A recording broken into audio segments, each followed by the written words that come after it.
Difficult games have been around since players got their hands on keyboards, trackballs, joysticks, and controllers. Sure, most of us can handle the Marios and the Zeldas, but what about the Ninja Gaidens or the Ghosts and Goblins? Those were the hardcore days with no autosaves and very limited continues. If you turned off your system, you were starting at the very beginning of the game. As the console generations continued and evolved, games became bigger and more complex, requiring some guidance or hand-holding. Things like passwords, limited continues, and checkpoints are now replaced with lengthy tutorials, waypoints, and regenerating health. There were still some games out there that were challenging our reflexes and our skills. Hey, there's Ninja Gaiden again. But most games, frankly, became easy. Now, I'm not saying these games aren't enjoyable, but there wasn't really a sense of true accomplishment or challenge. I enjoyed games like the Rocksteady Batman trilogy or the Metal Gear franchise, but games today are all about getting to that next cutscene. It wasn't until October of 2009 when a then unknown series debuted on the PS3. Demon's Souls was the first game on the newest generation of consoles that truly challenged me. No joke, I never swear, but back in 2009, I deserved a bar of soap in my mouth. I never threw my controller or broke it, but my pillows sure did take a beating.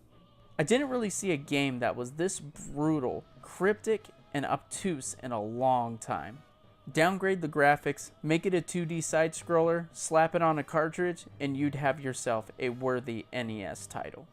I believe the success of the Souls series, indie games rising up, and a growing appeal for retro-style graphics and gameplay have caused a kind of renaissance for difficult games. Heck, just recently, Celeste, a retro-style platformer said to be very difficult, just got a 10 out of 10 on IGN, the perfect score.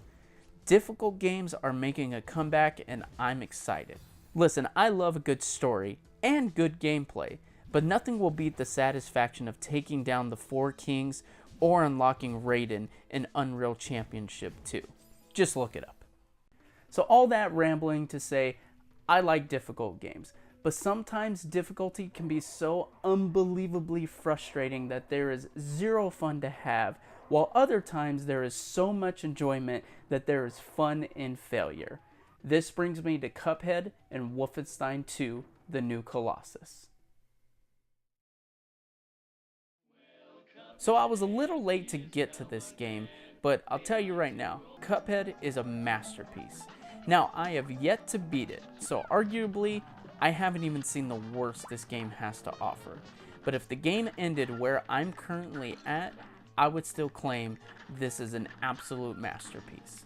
The art direction, music, and style are great, but I want to discuss what everyone else is talking about: the difficulty. So I even seen some people in their bios or descriptions about themselves state they've beaten Cuphead. It's kind of a badge of honor and one that's well deserved because this is a tough game. Case in point, it took me about a week and a half to beat Grim Matchstick. Now, I wasn't playing every single day, but I would keep coming back to try to beat him. When I'd fail, I'd move on to another boss or stage on the island, but eventually he was the only one keeping me from advancing. Finally, after walking away for a few days, I was able to beat him. I was on top of the world. This is how most difficult games are: ebbs and flows. One day you can't beat a dragon, the next day you can. Your friend had a tough time against that boss, well, it only took you 2 tries. Like I said, ebbs and flows, baby. So why was this so difficult? Sure, the programmers made this boss tough, but this was a test of my reflexes, memorization, skills, awareness, and some weapon and item management. Now, I believe the term "get good" is kind of lame and snotty, a little bit elitist as well, but that's what this game kind of demands from you. I know this dragon inside and out. I know his moves, stages, sounds, and tells. You are going to intimately know all the bosses in this game, but you still have to sharpen up, stay focused, and beat them. That's where the fun lies in failure. There was another boss, Captain Brennybeard. He didn't actually take me too long to beat, maybe about, I don't know, 15, 20 tries, maybe somewhere around there, but I'll tell you what, I had so much fun playing this boss. In fact, I would say the half hour it took me to beat this boss was the most fun I had playing a game all last year. Beard wasn't the hardest boss. So far, that crown belongs to Grim, but there was a lot to keep track of. From the floating barrel, his pink shooty thing, the minions he calls from the sea, to the boat itself. There is so much happening on the screen, it was nuts. But every time I died, I instinctively keyed in on another aspect of this boss. I intimately knew what, when, where, and how. I didn't see losing a health point or restarting the stage as a drawback, but as a quote-unquote real-world XP boost. The more I lost, the better I got. The more I failed, the further I got. I was talking to myself the whole time, come on, come on. Not out of frustration, but excitement. I was like this the entire fight. Then I beat him. I jumped up, pumped my fist in the air, and hissed, yes. And then it was over. And honestly, I was a little bummed. I don't know if there will be another boss that will get me so excited, but here's hoping to the rest of the game. So let's talk about Wolfenstein II, the new Colossus. Now this is a game that's also known for its difficulty, but a lot of people are talking about it, and I do agree. The difficulty isn't fun.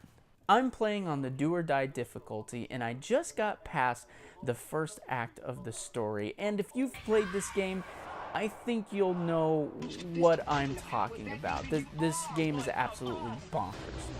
Anyway, there has been 2 or 3 stages or sections that were complete roadblocks to me. I eventually got through them, but it was more of a chore, and I didn't really feel accomplished. It was more of a, okay, I never have to play that section again kind of feeling. Now, before I go any further, I am enjoying Wolfenstein. Matter of fact, this story is emotional, funny, crazy. It's wild, and I am loving every minute of it. But your character, BJ Blazkowicz, is just such a wuss. On average, even when you get your full health, BJ can take about 3 bursts of bullets before he dies. The game doesn't even give you a chance to find cover, let alone turn around and shoot at the enemies. I'm pretty sure the game encourages us to go in guns blazing. I mean, why else would there be a button to automatically dual wield? But the only way to really progress the game is stealth. If you're seen while sneaking around, be prepared to see the same loading screen and hear the same dialogue. Blazkowicz, your target, Uber Commander Klaus Klinger, is somewhere inside the bunker. Now I hear you. Just lower the difficulty. And I just might have to. I like the challenge, and in a few places, it's very well balanced. But at this point, I don't want to keep replaying the same sections over and over again.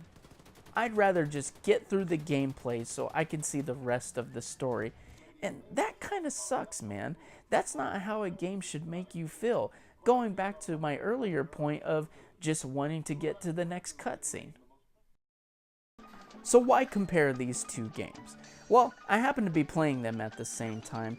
Also, I wanted to look at 2 games from last year that were very well known for their difficulty. Cuphead's difficulty teaches you how to play the game better, and your deaths are more of a badge of honor because you just keep getting better and better at the game. Wolfenstein's difficulty is unbalanced, frankly not fair in some places, and just overall doesn't lead to a fun experience. So we went over the differences in difficulty with these games, but here's the twist. I think more people will get through Wolfenstein than Cuphead. Putting aside difficulty for a minute, Wolfenstein is more formulaic, and I don't mean that in a bad way. I think a lot more people can wrap their heads around a first-person shooter. I would say a majority of gamers at this point have played more FPSs than side-scrollers. There was a lot to the 2 to 3 minute battles in Cuphead. The controls seem simple, but your mind and reflexes have to be top-notch to beat some of these bosses. FPSs, including story-based ones, are pretty easy to wrap your head around. Bad guys come in a room, you aim down your sights, and you shoot. Again, I'm not insulting FPS players or games, but I just think it takes way more skill to beat a game like Cuphead than Wolfenstein. So what's the point of all this? Well, first off, go get Cuphead. You may not be able to get through the entire game, but I guarantee you will have a smile on your face while playing. Second off, don't be afraid of difficult games. There is a true sense of joy and triumph when you get past a hard level or boss in a game that does difficulty right. And how do you do difficulty right? Well, it's when you as a player can progress and get better at the game even after countless failures, game overs, and deaths. That's how you find fun in failure. Thank you guys for watching. God bless.